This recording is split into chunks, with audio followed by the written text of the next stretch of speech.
Good morning class. बेटा हम कर रहे हैं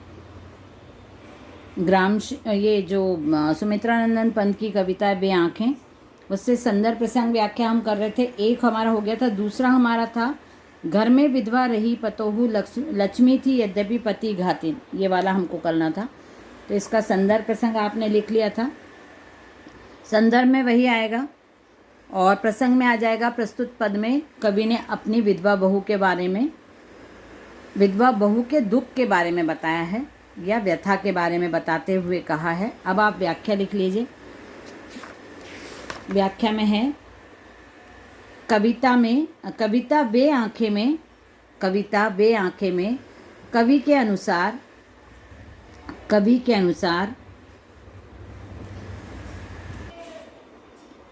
अनुसार किसान के पुत्र की मृत्यु के पश्चात, पुत्र की मृत्यु के पश्चात उसकी विधवा बहू, किसान के पुत्र की मृत्यु के पश्चात उसकी विधवा बहू, जिसे वे लक्ष्मी का रूप मानते थे,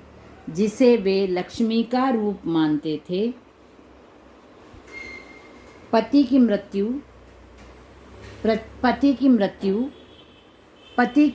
की हत्यारिन के रूप में जाने या पहचाने जाने लगी थी। पति की हत्यारिन के रूप में पहचानी जाने लगी थी। पुनराम पति वियोग एवं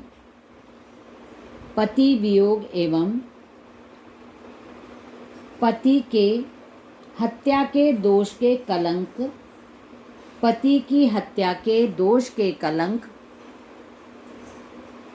पति वियोग एवं पति की हत्या के दोष के कलंक के कारण से दुखी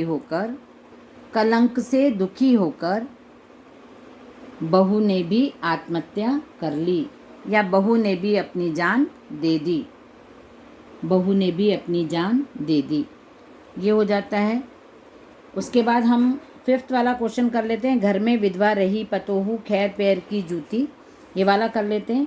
एक नशे, इसमें ये है वर्तमान समाज और नारी स्त्री पर एक लेख लिखने का है। तो हम लेख तो आप क्या लिख पाओगे, क्योंकि वर्तमान समाज में नारी की स्थिति इतनी ख़राब नहीं है, मतलब पहले से बहुत स्थिति सुधर चुकी है आज के समाज में। तो आप उस समय ये वाला क्वेश्चन हम लिख लेते हैं।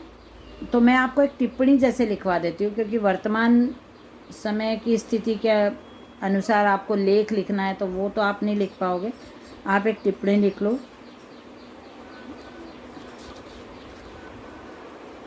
कवि के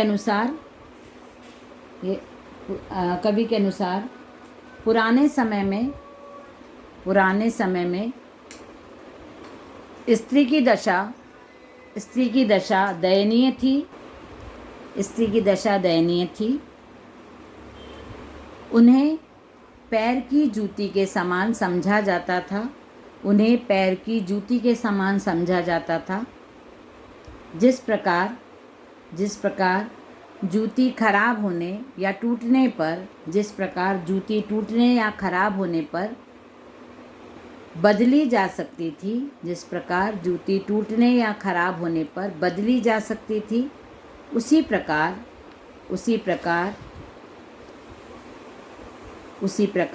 एक स्त्री की मृत्यु या चले जाने से पुरुष दूसरा विवाह कर दूसरी स्त्री को ला सकता था।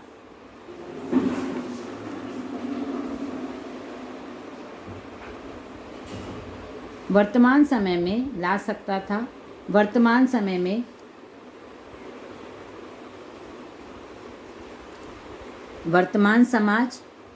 में के बजाय लिखो वर्तमान समाज में नारी की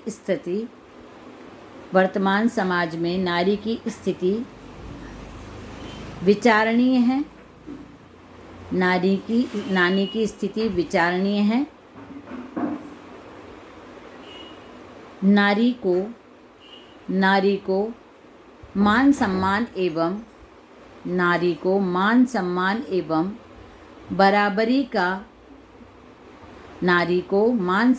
एवं बराबरी का दर्जा देना, नारी को मान सम्मान एवं बराबरी का दर्जा देना, बराबरी का स्थान देना, आवश्यक एवं समाज के लिए हितकारी होगा, समाज के लिए हितकारी, आवश्यक एवं समाज के लिए हितकारी होगा। ये हमने शॉर्ट में लिख लिया है, तो इसको बहुत ज़्यादा हम कर सकते हैं बड़ा, लेकिन ये कोई ऐसा सब्जेक्ट नहीं है, ये सबके वो पता है, आप लिख भी सकते हो, लेकिन ये एक टिप्पणी लिखिए। लेख लिखना मतलब बहुत एक निबंध बराबर हमको लिखना पड़ेगा। तो ये हमारा कंप्लीट हो जाता है यहाँ पे। इसके बाद हम करेंगे वितान से। वितान है ना आपकी जो बुक है, उसमें से हम सेकंड चैप्टर, ये फर्स्ट चैप्टर ही तो हमारा अभी हुआ नहीं है इसका, तो फर्स्ट चैप्टर हम स्टार्ट कर लेंगे। इसका फर्स्ट चैप्टर है भारतीय गायिका में बेजोड़, लता मंगेशकर, और ये कुमार गंधर्व जी का लिखा हुआ है। कुमार गंधर्व शास्त्रीय गायक थे, बहुत बड़े हमारे भारतीय जो साहित्य है, समाज है, उसमें बहुत ज़्यादा उनका बहुत बड़ा स्थान है। उनको बहुत सारे अलंकरण और बहुत सारे पुरस्कार से सम्मानित भी किया गया है, पद्म विभूषण मिला हुआ है उनको। और वो कर्नाटक के, मतलब जन्म उनका कर्नाटक में हुआ है, लेकिन यहाँ पे जो देवास, जैसे आप देवास सिटी जानते होंगे, हमारे इंदौर के बहुत पास में है, वहाँ पे जो माता जी का मंदिर है, टेकरी जिसको बोलते हैं, तो टेकरी जाने वाला जो पुराना रास्ता है, इसलिए मैं आप लोग को बता रही हूँ कि बहुत सारे लोग आप लोग गए भी होंगे।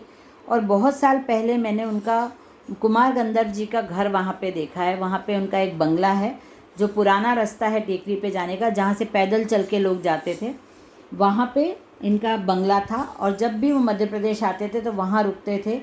यहाँ पे उनके बहुत प्रोग्राम्स वगैरह होते थे कुमार गंधर्व जी के पहले, अब तो नहीं है कुमार गंधर्व जी, और प्रोग्राम उनके होते थे और वो वहाँ पे रुकते थे। हमने वो बंगला देखा हुआ था, तो मैं आपको बता रही थी। और ये भारतीय गायिकाओं में बेजोड़ जो पाठ है, इसमें लता मंगेशकर के बारे में उन्होंने बहुत कुछ लिखा है। लता मंगेशकर के गायन के बारे में बहुत कुछ लिखा है, वो कैसे गाती हैं, कैसे उन्होंने सीखा, क्या किया, सब कुछ हम पाठ में पढ़ेंगे। और यहाँ पे उनका वो दिया हुआ है, कुमार गंधर्व जी का कवि परिचय, कवि परिचय है।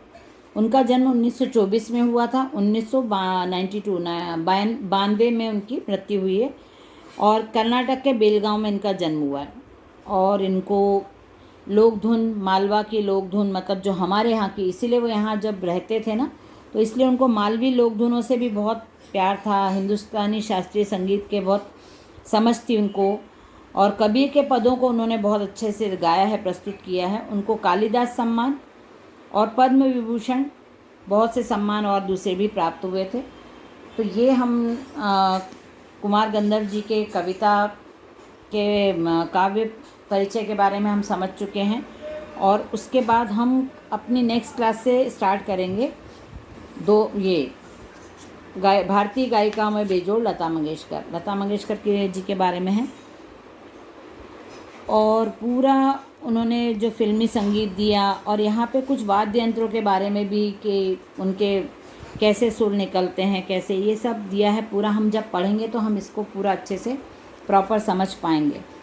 और अभी असाइनमेंट के लिए भी मैंने यहाँ आप लोगों को दूसरी क्लासेस में भी बता रही हूँ कि असाइनमेंट नीट एंड क्लीन होना चाहिए, कवर वाले होना चाहिए, आपके नाम की स्टिक लगी, मतलब वो स्लिप लगी हो ऊपर, प्रॉपर नाम की स्लिप स्टिक करना उसके ऊपर, और टाइमली सबमिट करना। यदि आपको आपके उसमें कॉपी मार्क्स हैं, आपके उसमें अटेंडेंस मार्क्स हैं, आपका 10 नंबर का, और रीजनिंग क्वेश्चंस हैं, तो आप यदि चैप्टर रीड करते हो तो आप प्रॉपरली लिख पाओगे, कोई दिक्कत नहीं आएगी आपको। तो ये हो जाता है हमारा आज का क्लास कंप्लीट। यदि आपको कोई कन्फ्यूज़न है तो आपका क्लास में पूछ सकते हैं, ठीक है। चलिए, बाय एवरीवन, नेक्स्ट क्लास में मिलते हैं। Bye bye.